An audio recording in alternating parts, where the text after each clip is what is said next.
உலகம் வாழ்க்கையில் மிகப்பெரிய பெரிய பெரிய பெரிய வெற்றிகளை பெற்ற மனிதனுக்கு அவன் பெற்ற வெற்றிகளின் காரணமாக மிகப்பெரிய உயரங்களை அடைந்திருப்பார். ஒரு பெரிய நிறுவனத்தினுடைய தலைவராக இருப்பார், அல்லது ஒரு மாபெரும் அரசியல் தலைவராக இருப்பார். ஆனால் வீட்டுக்குள்ளே போனீங்கன்னு வைங்க, ஒரு மரியாதையும் இருக்காது. நான் ஒரு குறிப்பிட்ட ஒரு பெரிய மனிதனுடைய வீட்டுக்கு போயிருந்தேன்.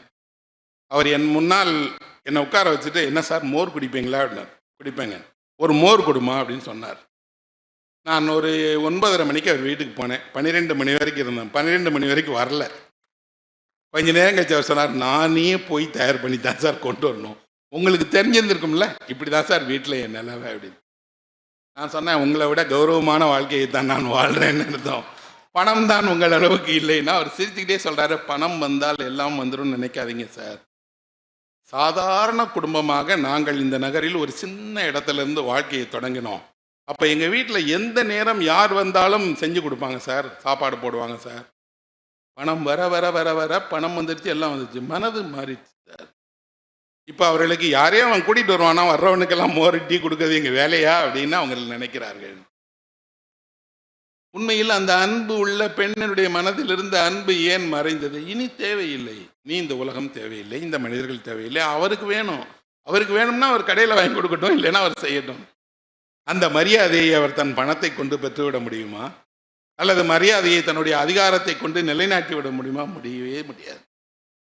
அதனால்தான் நிறைய பெரிய மனிதர்களுடைய வீடுகளில் அவர்கள் உண்மையில் உலகத்திற்கு பெரிய மனிதர்களாகவும் உள்ளுக்குள் வருத்தமான, இன்னும் சொல்லப்போனால் வெளியே பகிர முடியாத துயரத்தோடும் இருக்கிறார்கள்.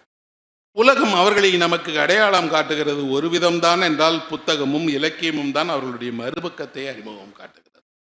அந்த மறுமுகத்தை அறிமுகம் காட்டும் போது அது என்ன நமக்கு ஒரு பாடத்தை சொல்லுகிறது என்றால், எல்லோருக்குள்ளும் ஒரு போன்ற துயரங்கள் இருக்கிறது. எல்லா தந்தையும் பிள்ளையினுடைய திருமணத்தை பற்றி கவலைப்படுகிறார்கள். சீனாவில் ஒரு பழமொழி இருக்கிறது, என்னென்றால், ஒரு பெண் பிறந்தவுடனே தந்தை போய் அந்த கோவிலில் வணங்கும் போது சொல்லுவாராம், இவளுக்கு நல்ல இடத்தில் திருமணம் செய்ய வேண்டும் என்றால் 1000 கோவில்களை நான் வணங்க வேண்டும்னு சொல்லுவாராம். என்றைக்கு அவள் பிறந்த அன்னைக்கு. ஏனென்றால் ஒரு தந்தைக்கு ஒரு பெண் பிறந்த அன்றே அவளுக்கு நல்ல இடத்துல திருமணம் செய்யணுங்கிற அந்த பொறுப்பும் அந்த கவலையும் வந்துடுது.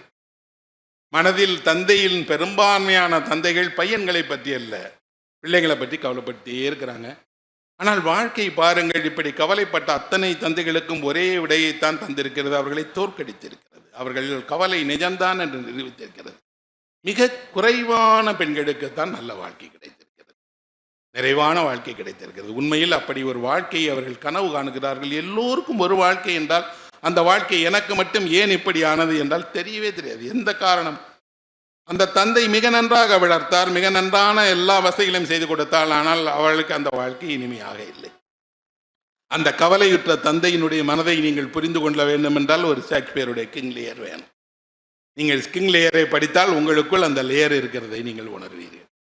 உங்களுக்கே கிடைக்க வேண்டிய, உங்களுக்கே அடைய வேண்டிய ஒரு உயரத்தை அடைய போகிற நாளில் நீங்கள் அதை குறுக்கு வழியில் அடைவீர்கள் என்றால் நீங்கள் ஒரு மேக்பத்தை படிப்பீர்கள்.